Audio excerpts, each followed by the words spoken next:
ಇಷ್ಟೊಂದು ಡಂಬಲ್ಸ್ ಒಂದೇ ಸತಿ ಅಂತ ನೋಡ್ತಿದ್ರ, ಯಾಕೆ ಪದೇ ಪದೇ ಒಂದೊಂದೇ ಮಾಡೋದು ಅಂತ ಒಂದೇ ಸತಿ 4 ತರ ಡಂಬಲ್ ಮಾಡ್ಬಿಟ್ಟಿದೀನಿ. ಈಗ ತೋರಿಸಿ ಮನಿ ಯಾವ್ದಾದ್ರು ಎಷ್ಟೆಷ್ಟು ಕೆಜಿ ಅಂತ.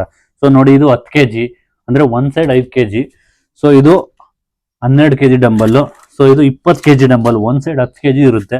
ಸೊ ಇದು ಜಸ್ಟ್ 5 kg ಡಂಬಲ್. ಇವಾಗ ಎಲ್ಲದನ್ನು ಓಪನ್ ಮಾಡಿ ನೋಡೋಣ ಒಂದೊಂದೇ. ಸೊ ಯಾವ ತರ ಫಿನಿಶಿಂಗ್ ಬಂದಿದೆ ಅಂತ ಹೇಳ್ಬಿಟ್ಟು ಬನ್ನಿ.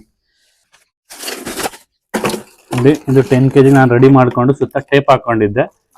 ಸೊ ಈಗ ಓಪನ್ ಮಾಡಿದ್ದಕ್ಕೆ ನೀವೇ ನೋಡಿ ಫಿನಿಶಿಂಗು ಎಷ್ಟು ಸಖತ್ತಾಗಿ ಬಂದಿದೆ ಅಂತ ಹೇಳ್ಬಿಟ್ಟು. ಸ್ವಲ್ಪ ಸಿಮೆಂಟ್ ಜಾಸ್ತಿ ಹಾಕಿರ್ಬೇಕು.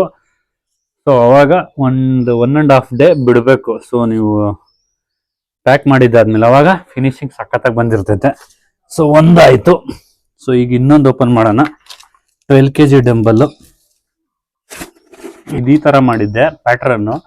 ಸೊ ಡೈರೆಕ್ಟ್ ಎಲ್ಲಾನು ಹಿಂಗ್ ಬೆಂಡ್ ಮಾಡ್ಬಿಟ್ಟು ಲಾಸ್ಟ್ ಕ್ಲೋಸ್ ಮಾಡ್ಬಿಟ್ಟು ಕೆಳಗಡೆ ಶೀಟ್ ಹಾಕಿದ್ದೆ. ನೋಡಿ, ಇದನ್ನು ಸಖತ್ತಾಗಿ ಬಂದಿದೆ ಫಿನಿಶಿಂಗ್. ನೆಕ್ಸ್ಟ್ ಲೆವೆಲ್ ಫಿನಿಶಿಂಗ್ ಬಂದಿದೆ. ಕ್ಯೂರಿಂಗ್ ಮಾಡಿದ್ರೆ ಇನ್ನೂ ಸಖತ್ತಾಗಿ ಕಾಣಿಸುತ್ತೆ. ನೆಕ್ಸ್ಟ್ 20 kg ಓಪನ್ ಮಾಡೋದು ಬನ್ನಿ. ಫುಲ್ ದೊಡ್ಡದು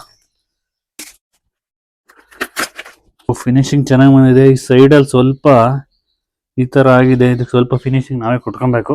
ಬಟ್ ಓಕೆ, ಚೆನ್ನಾಗಿ ಬಂದಿದೆ ಒಂದು ರೇಂಜ್ಗೆ. ನೋಡಿ, ಚೆನ್ನಾಗಿ ಬಂದಿದೆ. ಇವಾಗ ಇನ್ನೊಂದು ಸೈಡ್ ಮಾಡ್ಬೇಕು ಡಂಬಲ್ಲು. ಫಾಲೋ ಮಾಡ್ಕೊಳ್ಳಿ ಎಲ್ಲ ನೆಕ್ಸ್ಟ್ ವೀಡಿಯೋಸ್ಗಂಗೆ.